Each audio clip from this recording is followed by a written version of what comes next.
not for your denomination's doctrine, but for that doctrine that was delivered during those 40 days between the resurrection and the ascension.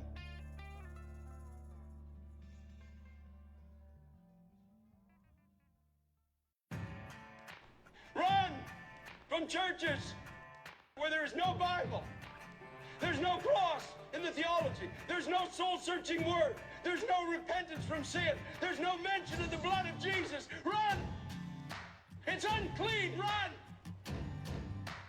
Run from churches where the worship leaves you cold. There is no sense of God because they don't know God. Run! Run from churches where you're comfortable in your sins. We are entering the climax stage of mankind's existence. A showdown is coming between God and mankind. And when the people of God are on the march for God, the enemy will not be far away. You're the temple. You're it. So when they say that they're going to build a third temple, say, hey, it's already here, brother. It's already here. It's mobile. It's on the move. I mean, it's got legs. It's walking around. This temple's going all over the place. It's not stuck in Jerusalem. It's going to Jakarta. It's going to Hong Kong. It's going to Davos, Switzerland. It's going to Shanghai. It's going to Mexico City. This temple's on the move. We're the temple. We're it. We're the temple. You never know there's a devil until you're seen. If you want to finish the race, you want to cross the finish line, you want to hear the Lord say, well done, thou good and faithful servant. You're going to remain consistent. You're going to adhere to sound doctrine. You're not going to chase every fad. Run from ungodly, spasmodic movements and endless, empty prophesying. Beloved church, run. Anything less than that, anything that perverts that, anything that changes that tries to redefine Christ as something else, Jesus as something else, is false doctrine. Run for those that are only after your money. And they use one gimmick after another. One foolish thing after another to get your money. Run. The religious walking dead pretend to follow Jesus because religion is their meal ticket. It is their profession. It is their status in society. They dominate religious events, but there is no life in them. The ends of the world are upon us. This is the hour we've all preached about. And if you're truly Spirit-filled, if you're the Spirit of Christ, that bears witness with you right now. What I'm saying strikes a chord in your heart. Disciples are not satisfied with what the crowd desires. They need much more from Jesus. They yearn to know the deeper things of God. Therefore, they separate themselves from the crowd to pursue Jesus the teacher. Bring the Holy Spirit of God back into the church, back by prayer, back by obedience, back by confession, until He takes over. We read on the first hand, how does it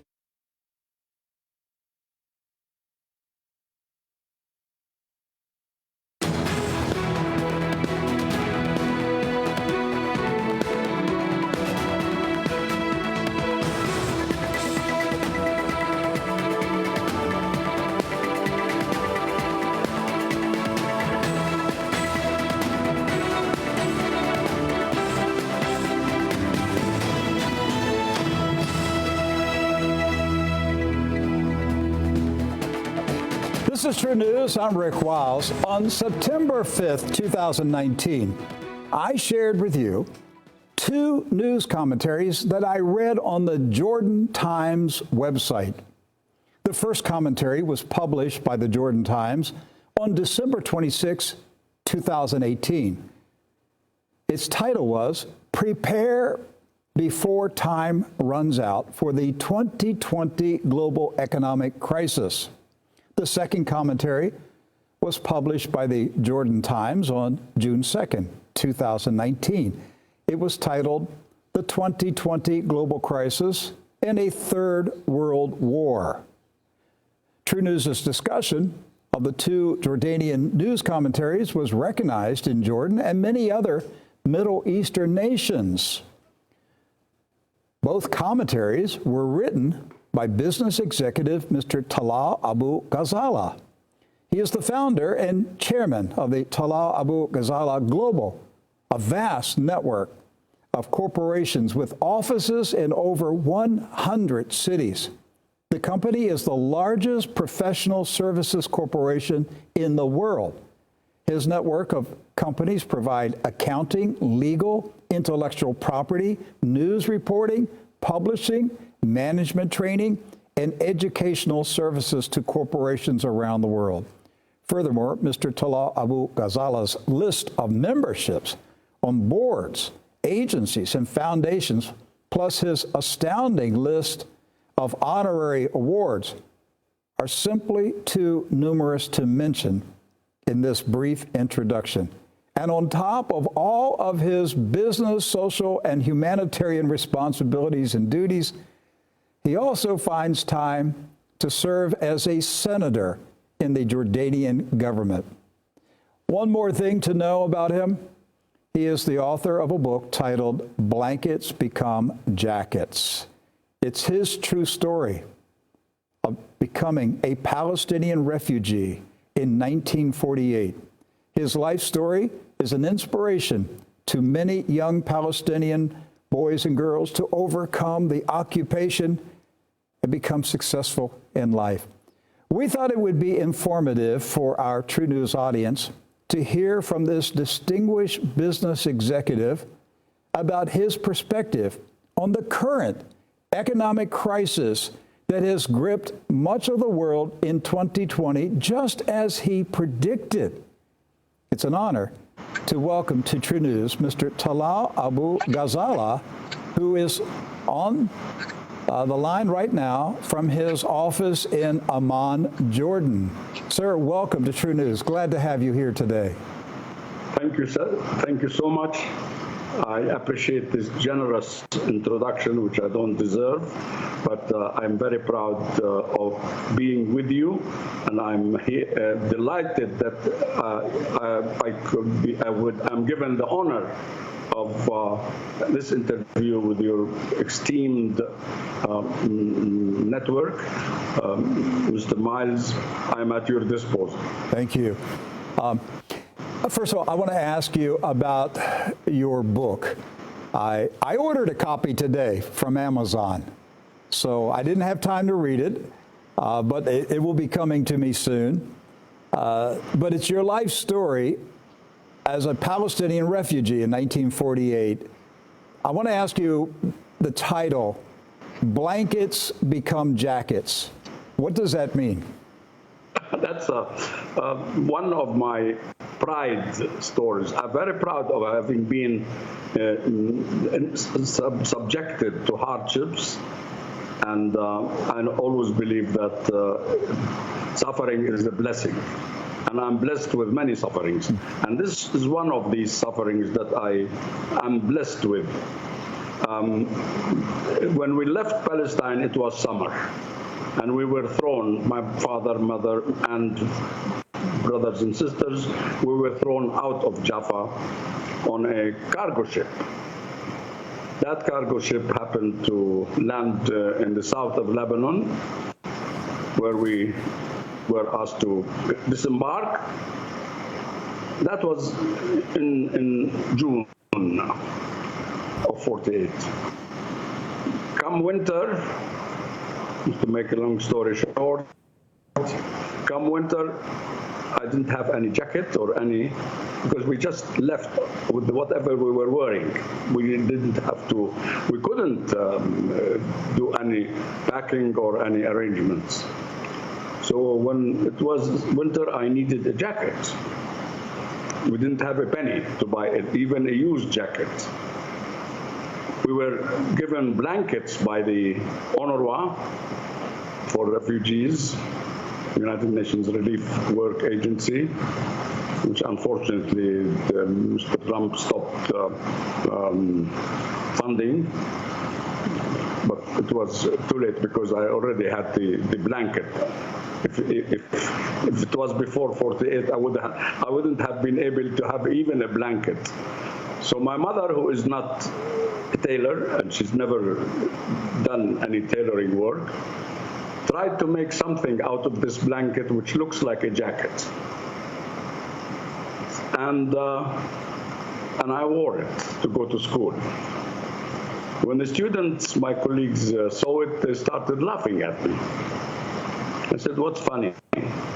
They said, this looks like a jacket, but what is it? Why are you wearing this thing instead of a jacket? I said, because I don't have a jacket. I said, what do you mean? I said, this is a blanket, which my mother made into a jacket. Part of it made it into a jacket. And I'm feeling much better than you. And I think you're laughing because you're jealous. Because you're wearing jackets which cannot give you as much warmth as this blanket gives me. I am wearing a blanket and I feel great.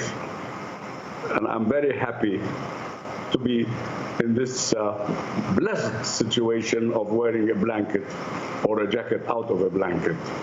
And since then, they started to realize what I am. The students in the school became sort of a believer in me, and they came to me always, and they asked me to be their leaders.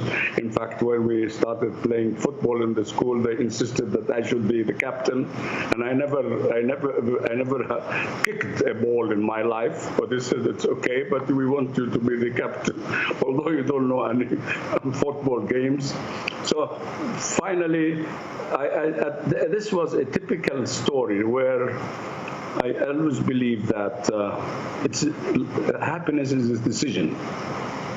You can be wearing the best thing in the world and be miserable, and you can be wearing a handmade jacket and feel great because you have decided to be so. By the way, I must say that I have the privilege of having been educated under the two systems of school, the Christian and then the Muslim. I started in the Christian school in Jaffa.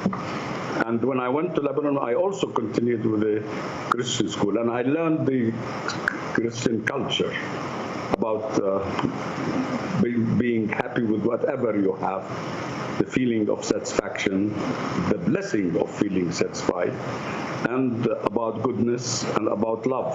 So my theory in life, and it has been always my guiding line, and by the way, this is the same in the reality of Islam, which is not what they have created about this Islamic political movement, which is contrary to all the rules of Islam. I believed in two major forces. Decision to become happy, the force of happiness. And happiness is a decision. And without happiness, you cannot achieve anything. I've never seen a successful man or a woman who lives miserably. So I decided to be a happy person. And the second force is love. Love is the most powerful weapon in the world.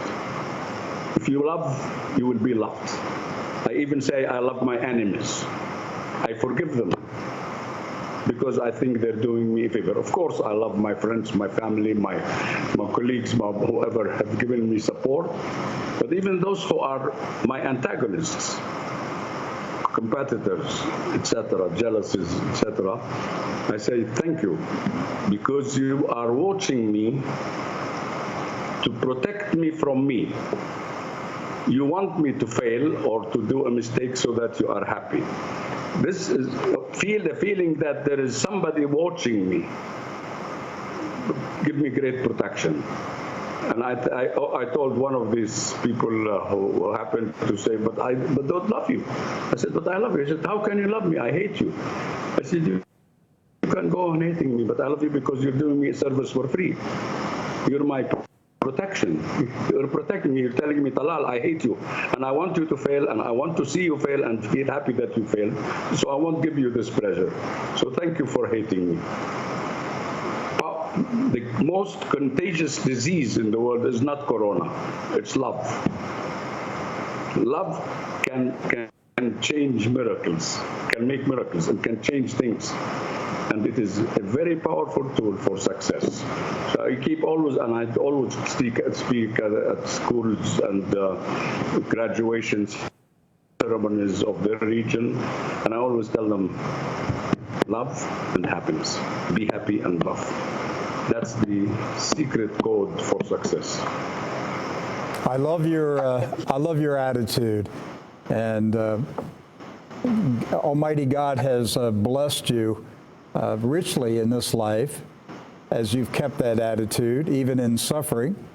And I want to share something with you personal.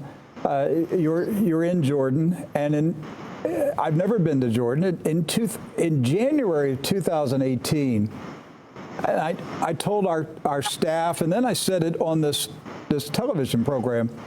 I said, there's suddenly a desire in my heart to pray for King Abdullah, to pray for him, his family, for the kingdom, for his protection, for wisdom. And 2 weeks later, after I said that, President Trump, the White House, invited us to Davos, to the World Economic Forum, and I was standing in a room with King Abdullah. Now, I didn't meet him. I didn't get the opportunity to meet him. I just want to tell you another suffering that I call blessing. Just one. I had many of these stories. When I was in my high school year, finishing the under education, and I wanted to go to university. Of course, I didn't have any money to pay. By the way, throughout my life, I never paid a penny for my education. I was always on a scholarship because I was always the top student in the class. And I had to be. Is this suffering? This is a blessing. To be forced to be the top student so that you can go to school is a great blessing. God blessed me by telling me, I force you to suffer and become and be number one. So when I came to join the American University in Beirut, there was one scholarship by honor for a Palestinian to join the American University of Beirut. And he had to be the top student in Lebanon. So it wasn't enough to be a top student in any school. I had to be the top student in Lebanon. And I made it. I had to be the top student to be able to have my university education fully paid by honor. Now, this is my concept. It's not a dream. It's not theory. It's not imagination. It's reality. When you are forced to be something great, don't call it suffering. Because I didn't have money to enroll in a university. I had to suffer and be the top student. Thanks God. I'm grateful to you, God, because you forced me to be the top student. And that is my theory about suffering. And this is why I tell all my Palestinians, especially the Palestinian generations, the young generation, don't ever say that you are unlucky or unhappy or you are not given the happiness others have. The real happiness is not in getting everything you want. The real happiness is to have to work hard and achieve it, which is the real happiness. I'm sorry if I had No, it's wonderful advice, and I know that it's being received by many people here and around the world because it's a universal wisdom. It works in every country. The principles are the same. Absolutely. All right. So last year, because I've been reading Jordanian news and trying to follow what is happening in Jordan, I came across your articles. And you wrote an article in 2018 and then another one in 2019, and you predicted a global financial crisis to start in 2020. And I shared your articles with the TruNew audience, and that show went viral around the world. Absolutely. This was a great, I can't tell you how many million people have seen your production. Really, It's until now. They are sharing it now, even now, after 2 years. Really, it's interesting. Well, It was very well presented. You made the case in a very professional manner. Thank you. So, here we are now in May 2020, and we are in a global financial crisis. So, my first question is, are you surprised by how this crisis started? Not that we have a crisis. Are you surprised that it was started by a virus? Okay. Let me please take this opportunity to clarify something. The economic crisis, which is much more than financial, the economic depression that I was talking about was without any involvement of a corona element. That was not taken into consideration. And the depression was growing day by day for many years now, until 2020, it would have been the same economic depression without corona. So to put the blame on corona is not right, at least as far as the depression is concerned. Because what I predicted, and I'm not, I don't imagine or dream of things. I do studies and research like you do, and I researched I read about studies in many of the strategy centers in the world, mainly in the US. And something was very obvious, that the American economy was not on the right track, in spite of all the positive indicators that were thrown on us, fiscal, financial, and economic. All the indicators were great. But I could see that these indicators did not represent the hidden weaknesses of the American economy.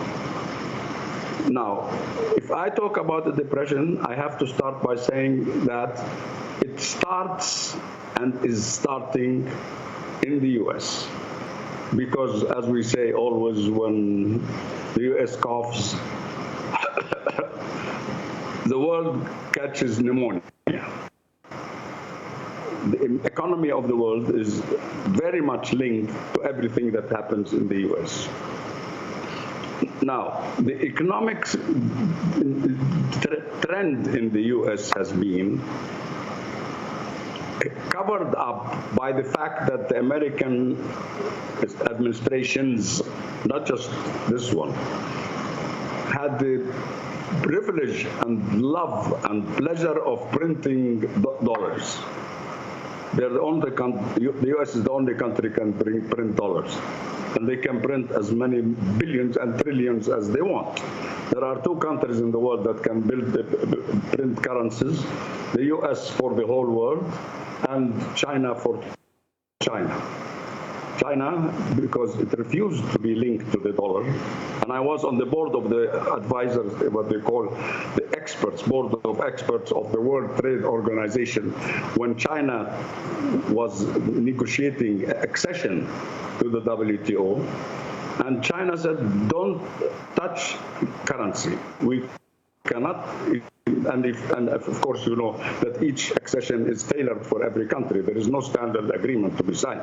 You negotiate the negotiating party, which means the countries that have interest in dealing with any particular acceding country, lay down their requirements and negotiate with the acceding country.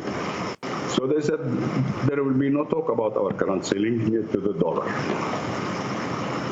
And this gave them the privilege, because when Corona started in China, they printed one local currency, and they could meet all the liquidity needed to make up for the crisis. Similarly in the US, even as of last year and before Corona, the US budget, to look at the government budget of this great country, the revenues of the government are $3.5 trillion. The government revenues, federal revenues. The federal expenses of the US government are $4.5 trillion. So there is already $1 billion deficit. If you add to that and I'm not talking about Corona impact at all. If you add to that the debt that the US owes to the world in the form of treasury bills and bonds, and particularly to China now, that's another item. And if you look at the real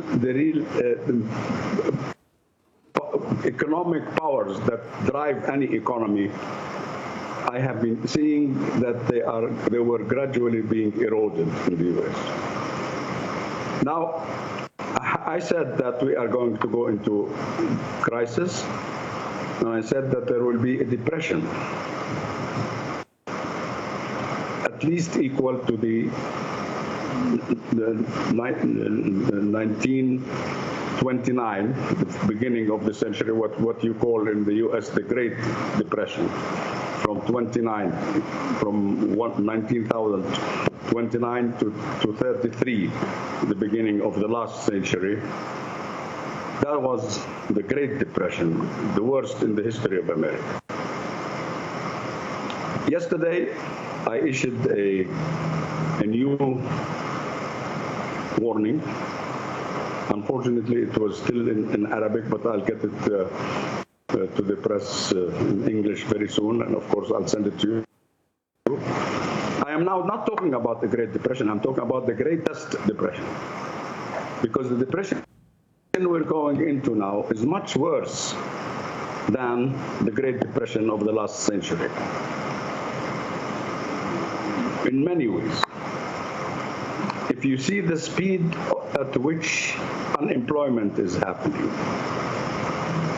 if you see the speed of the deterioration of profits in companies, and I'm not talking, Corona only expedited the process. The inherent economic problems of the American economy were there and were brewing year by year until this year. The end of this year, the U.S. will have, and this has not even in the Great Depression, is expected, at least by the estimates of the International Monetary Fund, which I have the report and it's on their website, that we are expecting a contraction in the American economy of up to 10% minus. Instead of the expected, which they was predicting all the time, of 2 to 3% growth, now we are having 10 to 12% contraction, negative growth. It's going to be the highest in anywhere in the world. If you say Corona, okay. But what about Corona in the other countries of the world? Every country in the world will be in negative growth. Every country in a contraction, in negative economic growth. Everyone. But the highest rate of negative growth is in the US. In Europe, all countries will present a negative rates of growth, but 2%, 3%, 4%, except Italy and Greece. But the highest by far in the world in this economy, well, if it is a question of the pandemic, why did it hit you? It hit your economy 2 times or 3 times worse than the other countries. It's because the economy was already on a problem. And I have been watching and reading the warnings of several strategy centers in the U.S. And most recently, I can quote what Jimmy Carter, who's I have had the pleasure and honor. He's the only U.S. president I have known personally. Jimmy Carter was on the phone to, maybe I'm sure you have received the content of the conversation he had with Trump. He said, how much? He said, Trump is very worried about the superiority of the Chinese economy, and it's becoming a greater challenge every day, and it will overtake the U.S. And Jimmy Carter says, I share with you this concern about the rise of China. But I have a question. How much money did the U.S. spend on wars? The answer was 300 trillion.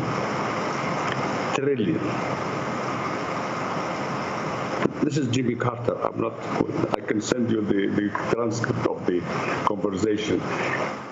I'm talking over the years, not in 1 or 2 or 3 years, over the years. And how much did China spend on wars? 0.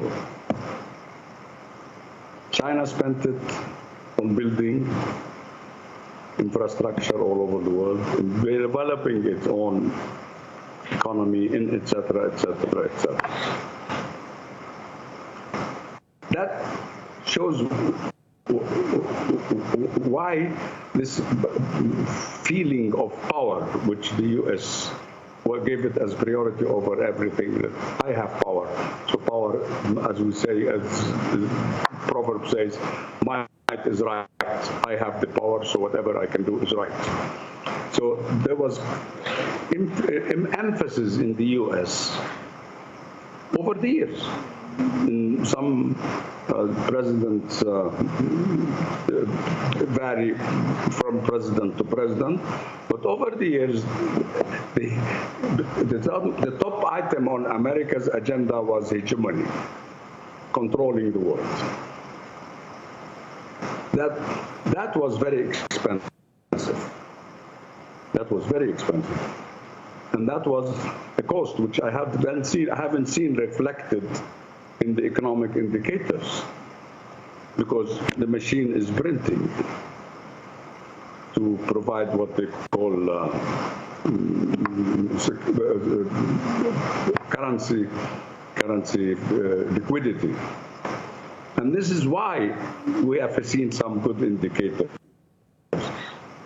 because the machine was printing, and we're giving to companies, etc., the chance to employ employees. And so I'm trying to say that there are inherent trends in the American economy policies over the years which made me feel that something is wrong. I also happen to know, actually, President Trump said one day that we should worry that China, in a few years, the Chinese economy will be double the economy of the U.S.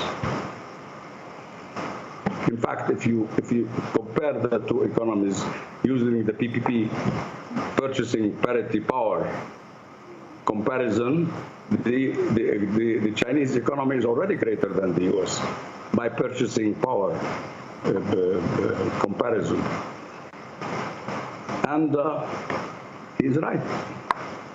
But China, when Shanahan, the former Minister of the Defense, says the U.S. has 3 priorities in the world. And this is a published announced statement by him: China, China, China. That gave me a signal that there there is already a war warrior. It's not just because he's Minister of Defense. He is not the Minister of Trade, he's not the Minister of Tourism, whatever. He's Minister of Defense. And he says, we have, our agenda is only China. The current Defense Minister, Mark Esper, said a new fact, which was very, if people may have not noticed it. He said, we have two enemies in the world, not one. First, China. Second, Russia. That's his statement. And they said that we should be very concerned and we should prepare for a high-intensity war. I don't understand what it means, intensity war, but I know what it means, war.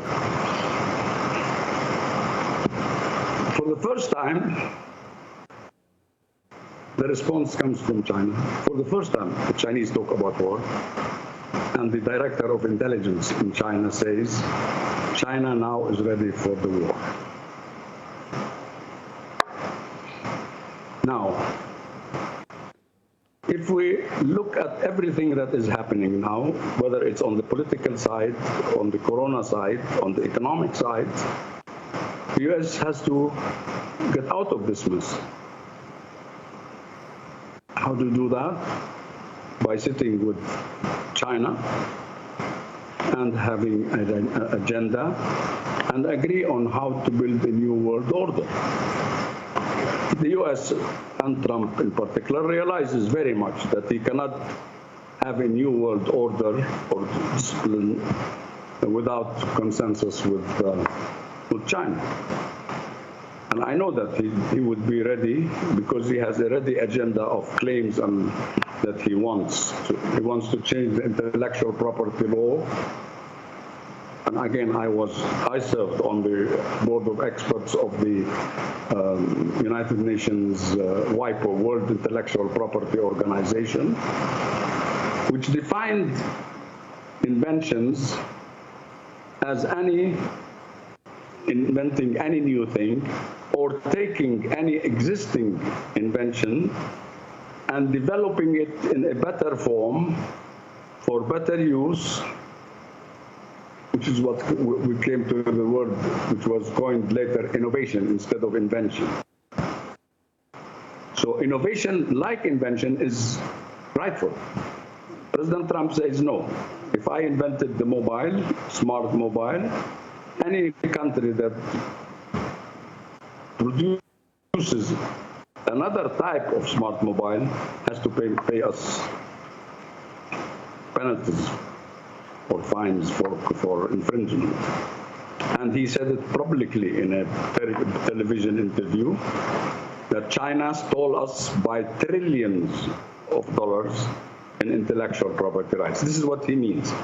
It's whether an improvement on an invention, and that's a whole idea, because when we were developing when I was on the board, developing the concept that the world should move always forward to protect any patent, and all of these things are patents, mobiles, whatever,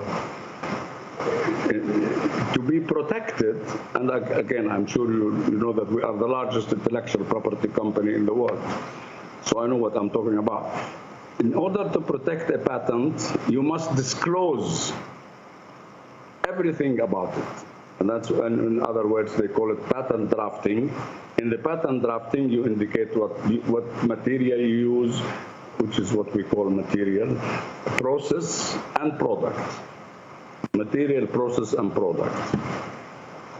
And this should be transparent for anybody. When a patent is registered, it's published. So anybody can look at that patent and see how we can improve on it so that the world continues to go forward. So technology always moves forward. This is only one difference of opinion between the US and China. And Trump says publicly those old rules of Bretton Woods and of the world order have to change. They are all biased against us. We need new rules for the world. Maybe if I was the president, I would say the same. I'm not critical of his position. I'm trying only to analyze the dollar as a global currency. I was always worried about the fact that that the U.S. did not develop a global system for control over the dollar and kept it as a tool which is more powerful than weapons in punishing countries, imposing sanctions on countries, etc. Only last week, the last nail in the relation of the yuan, the Chinese currency with China, with the U.S. was nailed. China issued a resolution that even pegging of the yuan with the dollar is not allowed anymore. You cannot say so much yuan, which is equivalent to so much dollars in the stock exchange in dealing. You have to deal only in yuan in any stock exchange or any product that relates to China. That the dollar, the universal currency, is a major issue. The third major issue is the internet. China uses 25% of the internet users. China alone is 25%. The US is about 10% user of its own internet, which is an American internet. And I know what to talk about because I served on the internet governance. I established the internet governance board. It's what we call Internet Governance Forum, IGF, which still meets every year. But I also worked on the internet issue, and I even wrote to Vice President Biden at that time, when he was in office, that I'm worried about the future of the internet.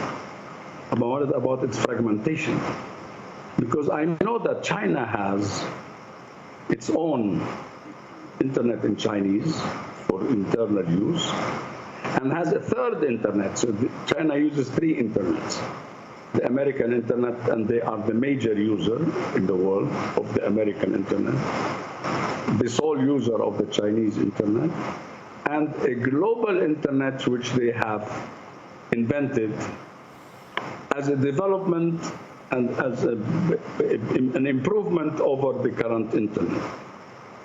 So, and it's all about the BRICS and everybody, Brown, Prime Minister of Britain, Macron, everybody's saying now it's the time to look at another currency, global currency.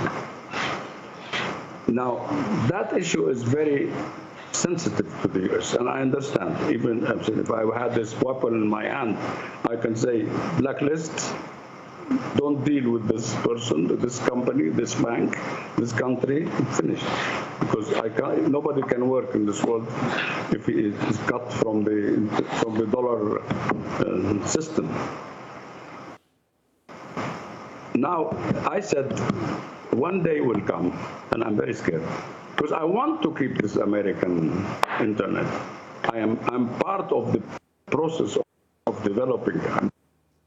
In contributing, but in following up the process of the American internet as the chairman of the internet, what we call it, ICT for development through the internet. I would hate to see the world using two internets. And the advantage of the Chinese to be internet is that it's multilingual. The American internet is only in English. The languages are translation or attachment. But the Chinese internet in the making, which is ready, you can use any language like it is the language of the internet. This is what we call multilinguality. There is multilinguality, and we have always been asked for multilinguality and for a governance system of the internet. at the time when I wrote to Biden, Senator Cruz said our internet is not for sale. This is our own asset and nobody has the right to touch it, and the subject was closed, obviously. This is a main issue also that has to be settled. So I'm mentioning just 3 out of 15 major issues that need to be dealt with. 15. Now, the U.S. needs to sit with China one-on-one and develop a new world order. And this world order, in my opinion, and I know that the U.S. will not be objecting, and I know that the U.S., it's better and more in the interest of the U.S. to have this new world order co-led by both China and the U.S.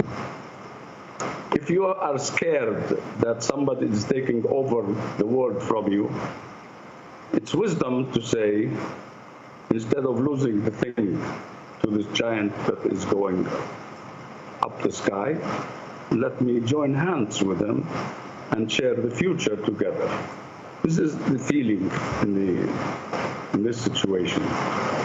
I'm working, by the way, personally through some major world leaders on preparing a tentative a group of global leaders, for non-governmental, former leaders of international organizations, to try to develop a compromise agenda for the 2 world leaders so they can sit and talk. There is a 5% chance that we can succeed. Because I think it may feel, the administration may feel that it's better than sitting and talking to at a round table in a weak position. It's better if I can force myself as the world military power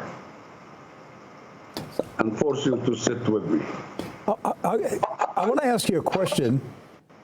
You've said so many things that we could spend hours talking about specific things that you've said, but are we headed is the U.S. and China headed to a war? Or, yes. So you believe there's going to be a war with China and the United States, and then Sorry, and then elaborate, but and then there will be a settlement, and then after the war there will be a settlement, and the United States and China will agree to jointly run the world? Yes. This is the only solution. If things go on like it is, assuming China will keep rising and the U.S. will keep having its deteriorating economy. And I quote an American statement which says, economic leadership is leadership, full stop. It means political and military. If you are not the economic power, you cannot be neither the political nor the military power. So, and this is the concern about which Trump spoke to former President Carter on, that this situation is growing and it's creating concern. So, to cut it short, my scenario, based on studies, I'm not dreaming, I'm not inventing, I don't have any source of information which everybody there doesn't have. It is it's highly improbable that the 2 can sit one-on-one. You know, these jokes about trade sanctions, this is not the issue. The issue is who will rule the world. If we assume that this cannot be resolved in an amicable meeting, the U.S. has no other choice but to create a war or manufacture. And actually, one of the American think tanks used this term. The U.S. will manufacture a war. This war is not like the World War II or our traditional war, like since we're living the days of the victory of Russia, where 20 million people were killed. No. This will be a situation to force you to sit down with me only. There will be no armies that will overtake countries. There will be no ambitions in having military occupation of one country or another country. No, the idea is, I want to get your attention. And I'm not getting it. China is ignoring. China has been subjected by so many acts to react, including the daughter of the president of Biden. Of Huawei. Yes. And they didn't react. All the provocations, they did not react. But there was a test 2 weeks ago when a military ship passed in the South China Sea, and the Chinese immediately chased it out. So my expectation is that something will happen, and that's what I said a long time ago, that the start of this war would be in the South China Sea. How? By blocking this sea. If you block it, you suffocate China. Very simple. No oil, no trade out, and already now the statistics are that China is 30% of the world trade. They are the #1 trader already. They are not the #1 economy by standards now, but they will be. The trend is, but it's #1 trader. So if I can have through few ships or few rockets block that region, and if there is a reaction, I expect that the Secretary General of the UN or somebody else would run and say, please let us sit and talk. We cannot have a World War II, World War III, like the other world wars. But I'd still call it World War III because it is between the two leaders of the world. Let me ask you this. Do you envision that in the aftermath of this military conflict between China and Russia, will the United States and China, I'm talking about the post-war New World Order, will the United States and Russia be competing polar opposites, forcing the whole world to choose sides, or will China and Russia jointly manage the world? Which one is it? That's why Secretary Esper said that our second enemy is Russia. They realize that immediately Russia will come, North Korea will come to the scene, and many other players on the Chinese side, and many others on the American side. There is definitely a realignment of forces, and if you ask, nobody is able to explain why did the U.S. decided to pull its troops from the region and take their Patriot to Europe. Why to Europe? That's a good question. Mm-hmm. You remove the Patriots from here, from Saudi Arabia, and you take them to Europe because the NATO headquarters in Europe will become a target by Russia. Is the U.S. The petrodollar? Is it over? With the U.S. pulling out the Patriot missile batteries from Saudi Arabia, is the petrodollar over? No, there is nothing. The dollar is another issue, and that is something which again can be a war weapon when China says, we, the BRICS country, decided to use the system that they have already developed in dealing between half of the population of the world.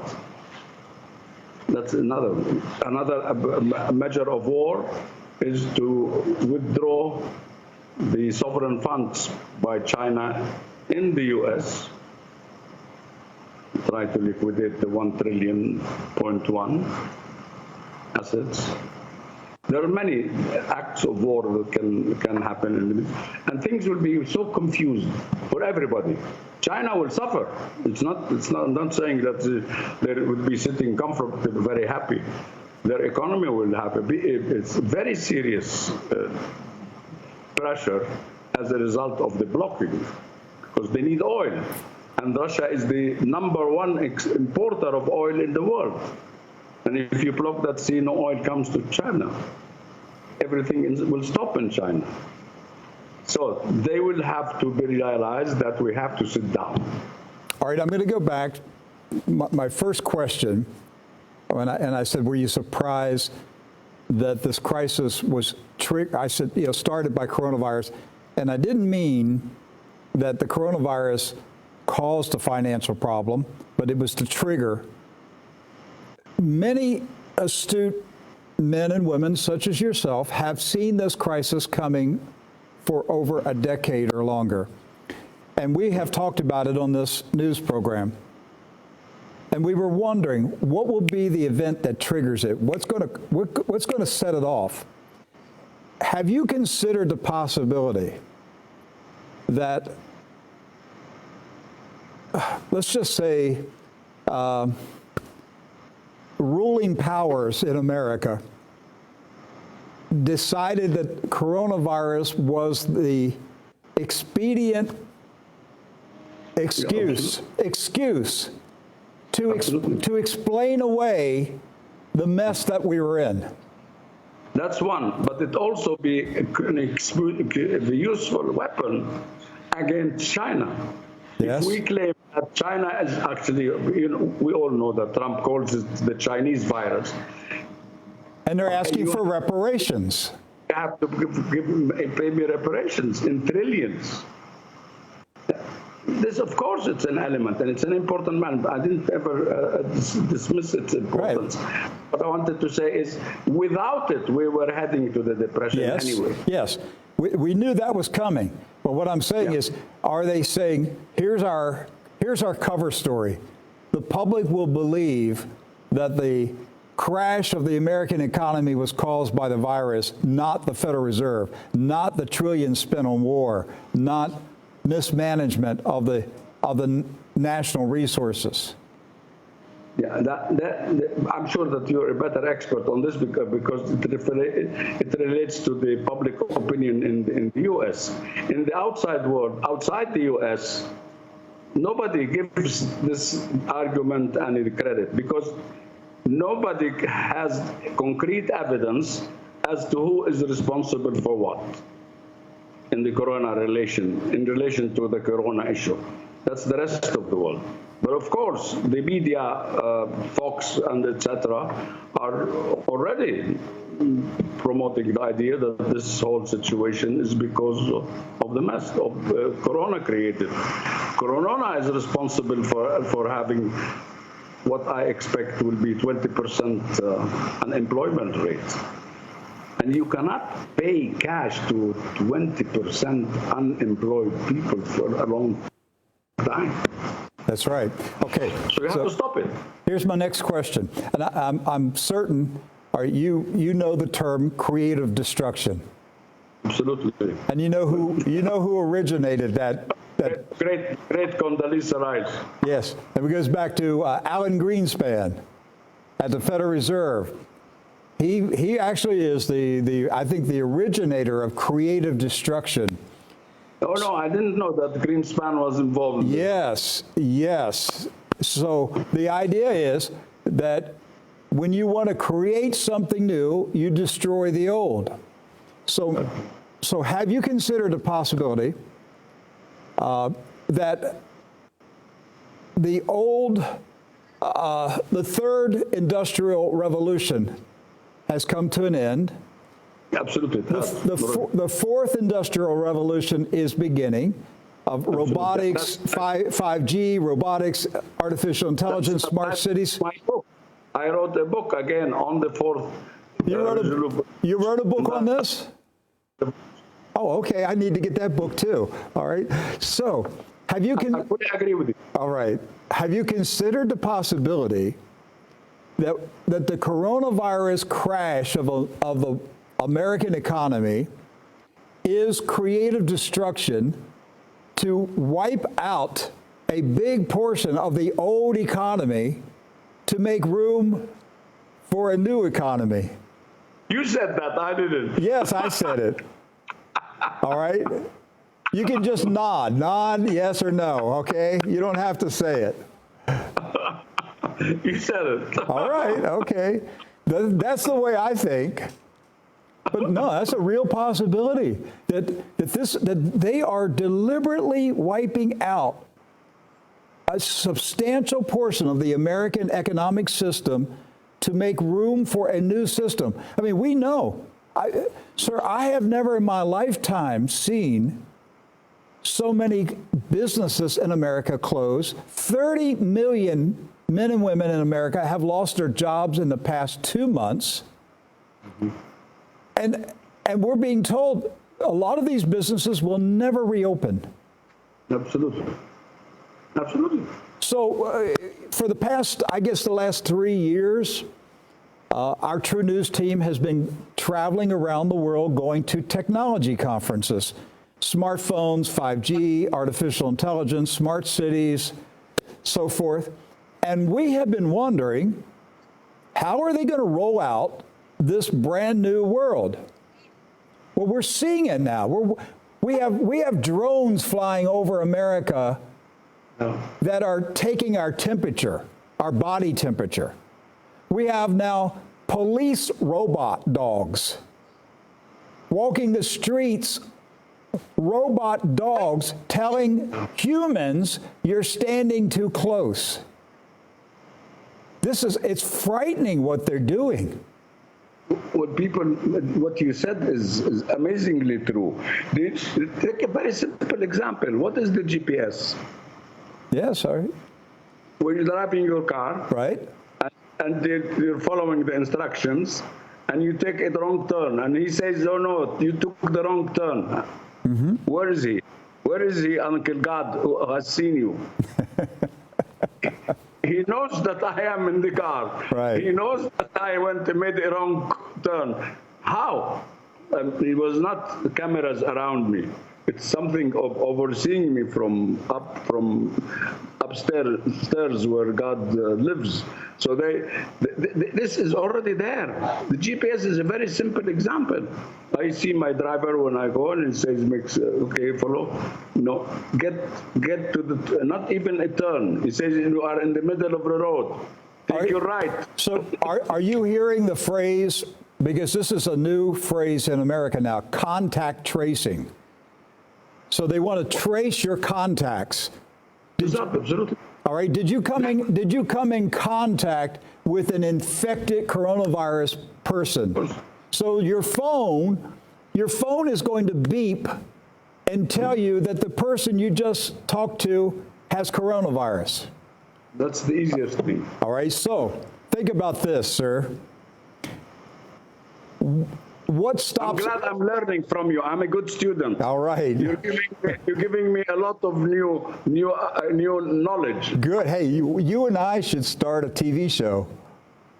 All right. We could have a good TV show. All right. I'm learning. All right. Thank you. So, what would prevent an evil government from declaring certain views as being a virus?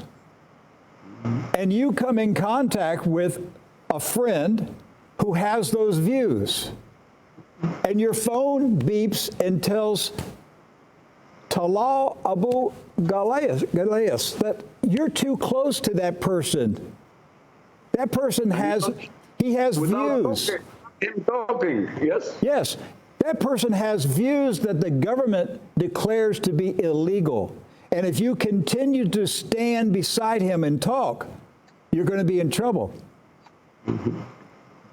What would prevent an evil government from doing that? I don't think you can even call it evil, say any government. Mm-hmm. Because it may become public practice. Yes. But they're creating it right now. And it's being exported freely. The technology is being given away to other countries. But they promised they're not going to collect the data. Oh. You know the whole issue with the G5? Mm-hmm. That is part of it. And by the way, I have news that the Chinese are already now working on the G6, which will be announced in 5 years. That will be the complete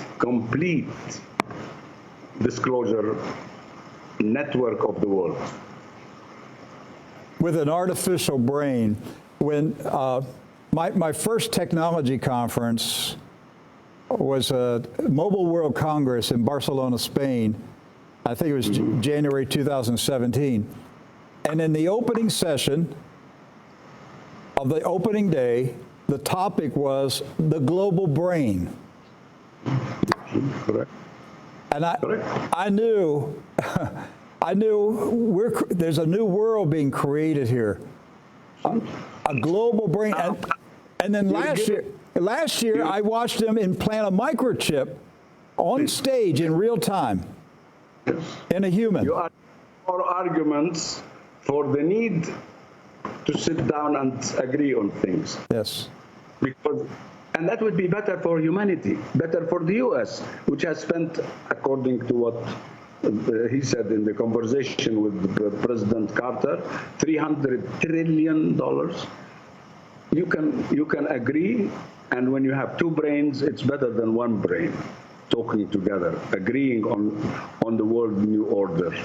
You know, I don't like this world that's being created, and I think I may become a Bedouin, and I might move to Jordan and maybe rent a place out at Petra, you know, with the Bedouin, and just get away from this.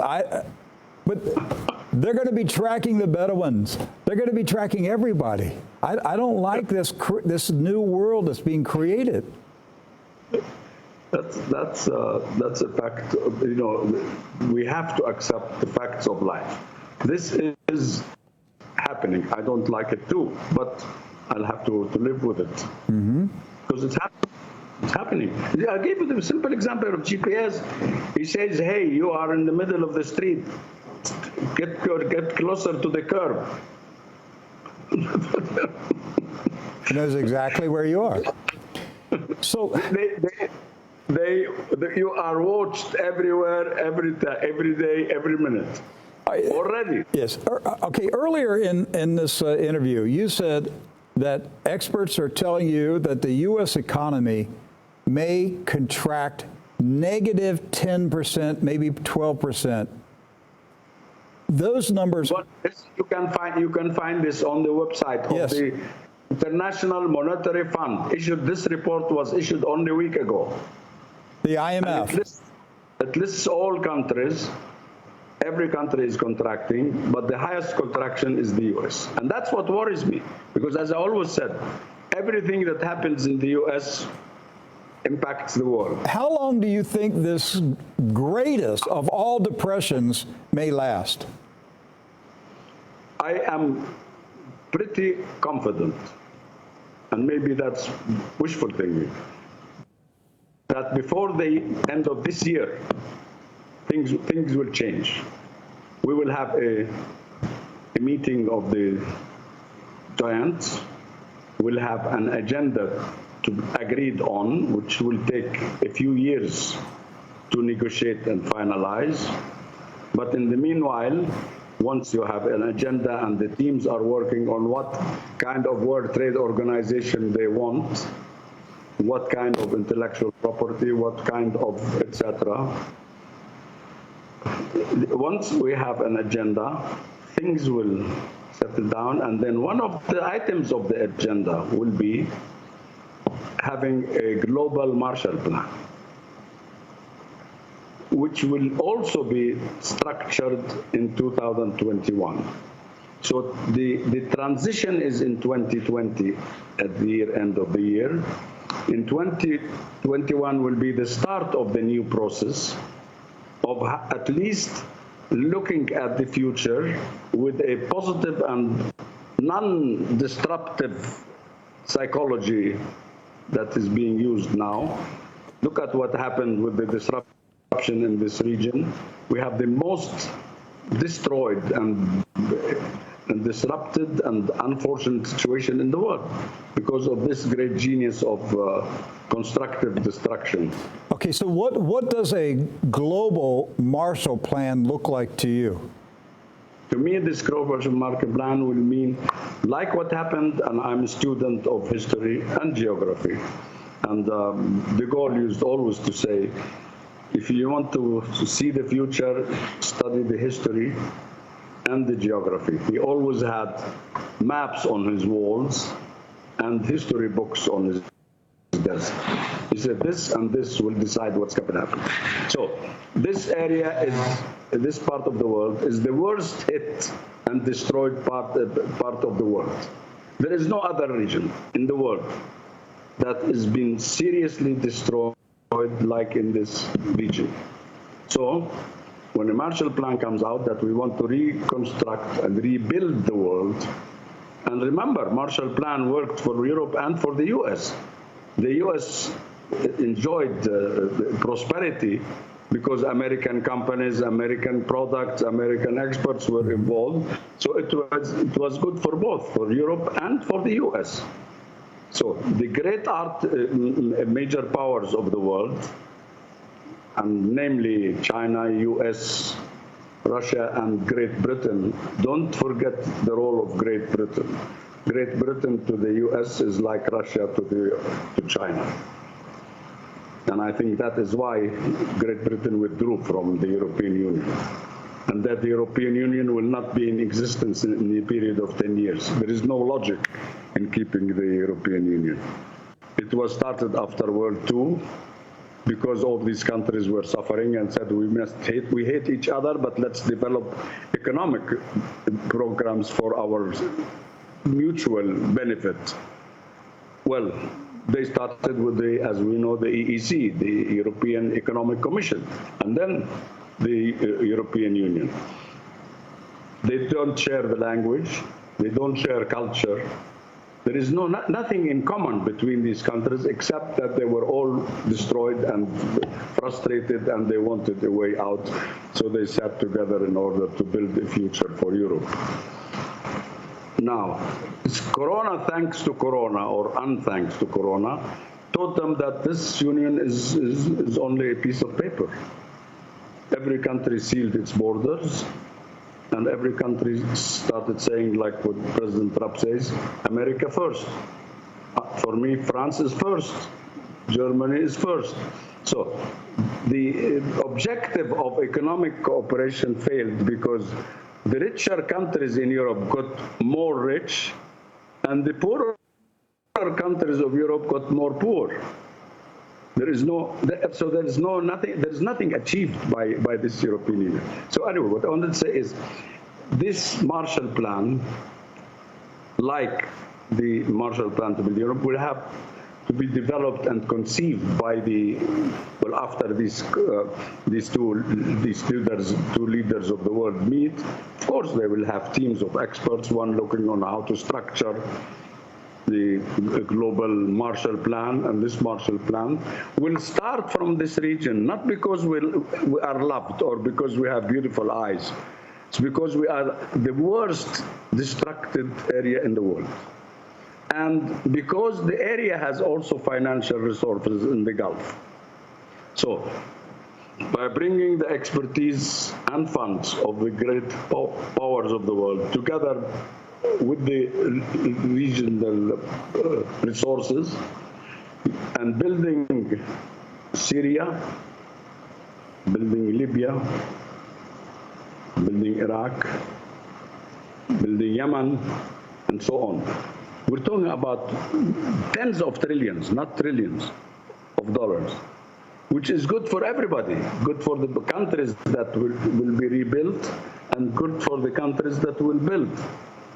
There is economic benefit for all parties in the world, and that therefore I think that the Renaissance will start out of here. And I said this in an interview with a major TV in the region, Al Jazeera, in 2015. I said in 2015, the Arab Renaissance will start after the year 2020. That's very interesting. It's very interesting. You're saying this. Records. It's on the records that, and they have it's in the archive. It's there in the data of the, and they were surprised. So I was doing another interview with the BBC 2 days ago, and the interviewer reminded me. She said, in 2015, you said that there will be renaissance and prosperity in the region in 2020. I said, after 2020. 2020 will be the climax of a crisis, and then we will start after 2020 to rebuild everything in the world. We need a new monetary system. We need a new internet governance system. We need everything. We need a climate control, a climate change control system. You cannot go on with this. In 10 years, we will suffocate if nothing is done about the climate control. Many problems that have to be addressed, and there will be task forces like after with the World War II. One will work on this subject, one work on subject, and they will bring all major players like I said, Britain and major contributors in the world, together with major players in the region, and start the Renaissance as a process. It will take time, but that's how things start. Personally, I'm very interested in this because for about over a year, I have had this inspired thought in me that I'm supposed to start a business in Aqaba, Jordan. Mm-hmm. And I've never been to Jordan, but Aqaba keeps coming to my mind, and I've been studying Aqaba, and not wrong at all.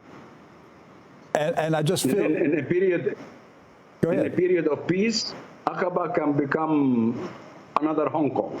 Yes. But we need this two. There are two fighting parties only. Everything is a detail. Everything. And my belief that the American provocations with the Chinese, including what is happening in Hong Kong, which is not an accident, including what is happening in the South Sea region, it's not a coincidence, including the concern and worry about the Muslims in China. It's not an accident. All right, let me ask you this question. So, about 10, 12 years ago, sometime around 2008, 2009, I said the debt crisis, the debt in the world will become so great that someday world leaders will declare a global debt jubilee and cancel all debt. Is that possible? You're one of the greatest accountants in the world. Is that possible? We didn't talk about it. You know that the world is bankrupt now. Yes. The GDP of the world, the global GDP, is 85 trillion. The total debt of the world is 260 trillion. Can we get a bailout from space aliens? I mean, who's going to pay? Who's going to pay the debt? And this is a structure wrong. You cannot say that the world owes itself 300%. The whole world. It cannot. They have to be everything have to be relooked again at the debt situation, as part of the agenda of the future or the new world order. And believe me, I say this because I love America. Mm-hmm. I studied in America. All my children, all 4 of them, graduated from American universities, including Harvard. I have a daughter who lives in America, and she's married to a WASP, living in New York. Today, she is in New York with her husband. So our life is built around the American culture, the American dream. And I think that the American dream will be realized again, because it has drifted in the wrong side by believing that power can do anything and I don't care about anything else.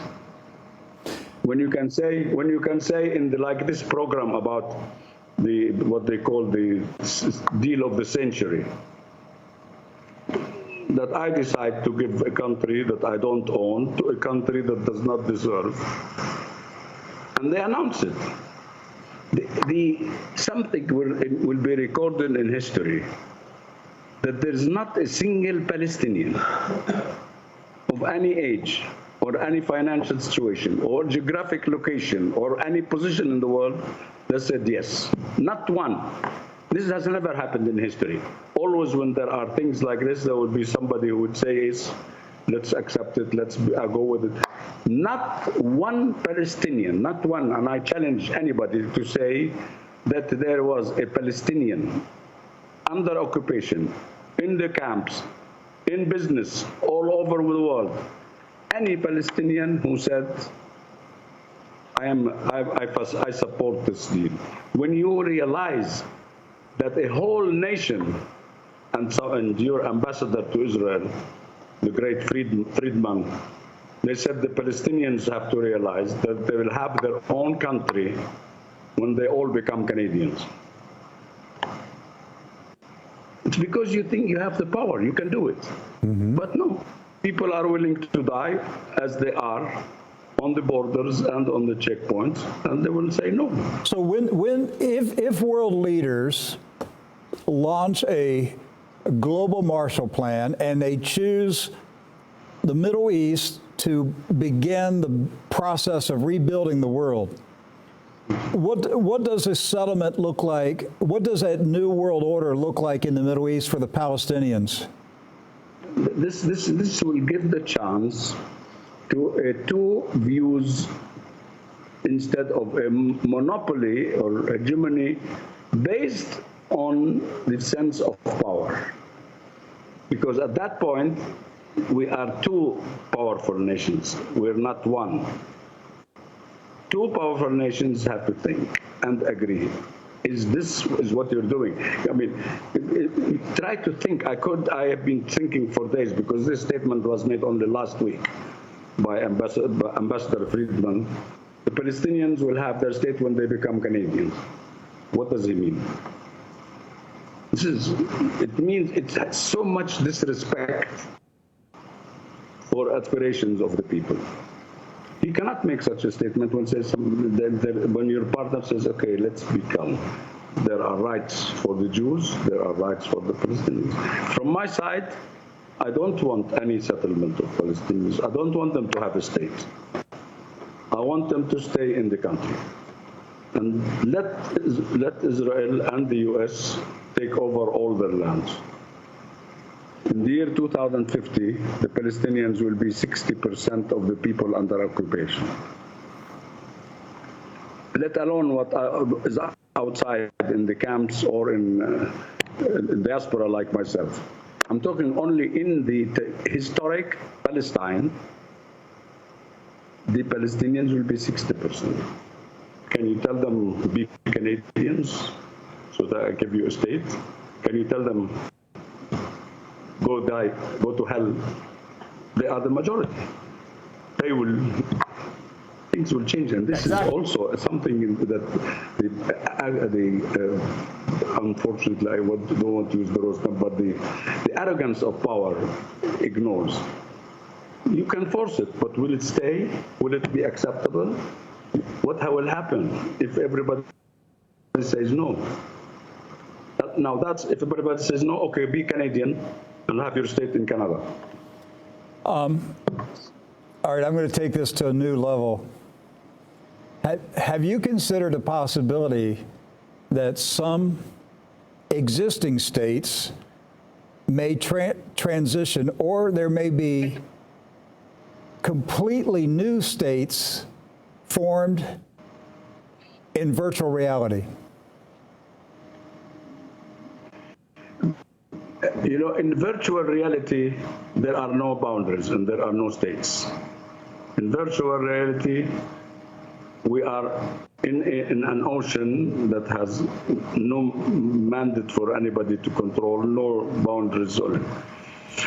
But what what I can add as a development to this, in this ocean we call the virtual world, and this I drafted the UN Global Compact in the US, in the UN with the passed away great friend, former Secretary General of the UN, Kofi Annan. What you can do, what you can say is there will be groups, but not states, because there is no line, there is no authority that can give you any, and because knowledge, as you were just been saying very rightfully before, that we will have one brain, which is what we call the cyber, the universal cyberspace, where everybody is in one space. But in that space, you can have groups like you have groups in each country, but not states. There will be groups that think and believe differently. To have a state, even virtually, you must have virtual borders. You have a virtual nationality. You have a virtual government. And this is the problem, by the way. We don't want to move to another subject. I'm talking about. No, but you're an expert on intellectual property.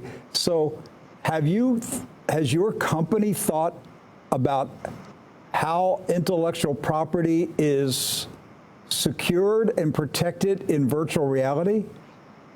You hit a very important point.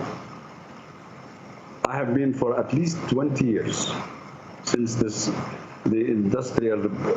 fourth industrial revolution was brewing, was starting. And 5 years ago, I was called to the World Trade Organization to explain my thoughts on this. And I said, and in this respect, I am like Trump. I believe that there is change that needs to be made. I said the World Trade Organization is built on trade in goods and services only. Everything in trade is a good or a service. Accountancy profession is trade in accounting services. It's a trade in services. Medical services are trade in medical services. I said, you have to realize that now there is a third product. It's not a service, and it's not a good or a product. It's called knowledge products. Knowledge products are what you're talking about. Like, for example, Google. Google is a knowledge product. It's not part of this world. They don't have an address. They don't pay taxes, by the way, because they have no. Some countries impose on them taxes on what advertisements they buy. That's the only way they can tax them, is by putting taxes on the tax revenue on their advertisement revenue. So what I said was, Google, what do you call Google's business? I go into Google, and I explained this to the World Intellectual Property Organization in Geneva. I said, you go to Google, you plug into the computer, into their ocean, you say, I want to know the highest mountain, I want to know the per capita income of this country, I want to, and I get that information and go. I don't pay for it. So there is no trade, neither goods or services. There is no trade, because trade means I give you something for something in return. When you go to Google, you don't pay anything. You get your information for free. Correct? That's right. I never paid. I use Google. Okay. So how can you have a product which has no value? It has value because there is a third element, which is the advertisements. The advertiser pays on my behalf for what I purchase from Google. I purchase knowledge. And he is paid or rewarded, the seller, Google, by the advertisements on Google, which make money for him and makes money for the advertiser. So I said, we need to realize that there is a new thing called knowledge products. And these knowledge products have to be, and this is what you call, we may call virtual products. These virtual products have to be governed by a new order in intellectual property. Today, there is nothing to control what Amazon does. Amazon or Uber. What is Uber? It's a program. I'm not paying. I'm paying for the driver who comes to me. But when it comes to Uber, Uber is another thing. So, and then nobody knows how much Uber made money. Because you cannot audit them. They are in virtual space. None of the big four audits any of these. So what's the solution? What's the solution? Is $1 trillion worth, 1 trillion. They audit the shopkeeper and the supermarket and the hotel, and the $1 trillion entities are not under any audit or under any taxation system. Because the law does not provide for it, because the World Trade Organization does not provide for it.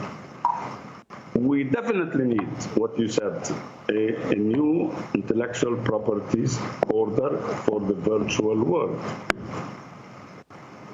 Which would be global. It has to be global. It cannot, because, for example, I can go onto the site and put my name as Talal Abu-Ghazaleh. And if I have some ulterior motives, I close the site and open a site. I call it John Smith Disasters. Even the UN and my own site, Talal Abu-Ghazaleh, was hijacked. We woke up one morning and it was on our website, on the internet, Talal Abu-Ghazaleh, exact same spelling. Yes. No rush, no hurry. Come to Talal Abu-Ghazaleh for a free haircut for your dog. I didn't know we were in the dog business yet, nor in haircutting yet. Yeah. Somebody wanted to infringe on my right. That's right. And then after that, we witnessed the development of what we call UDRP, the Uniform Distributed System, to which and this is the only control system on the internet, where I can complain, and the UDPR authorized judge.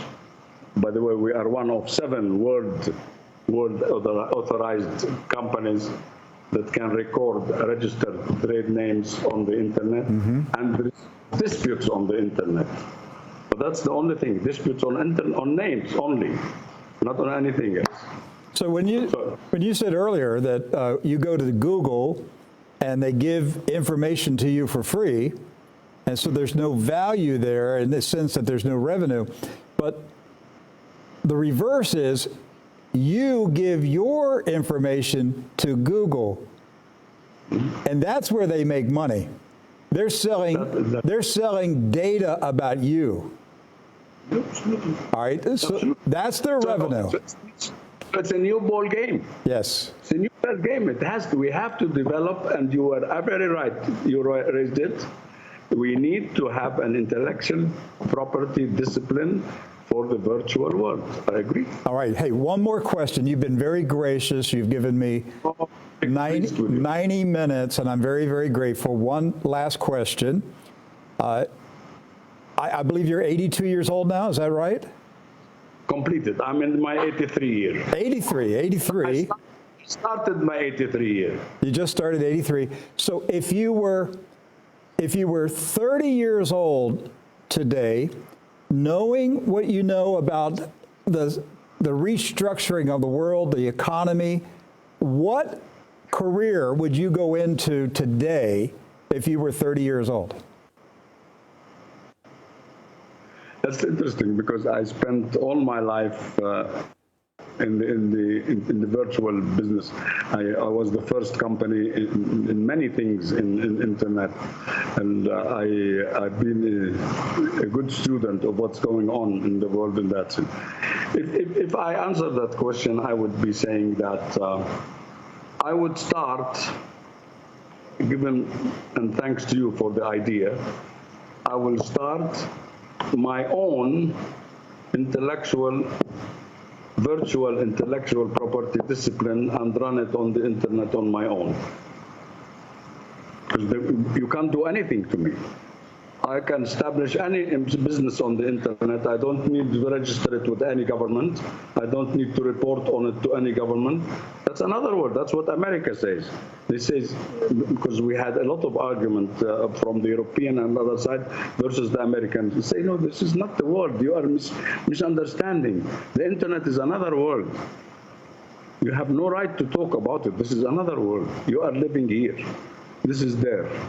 So I would develop my own World Intellectual Property Organization for the virtual world. All right.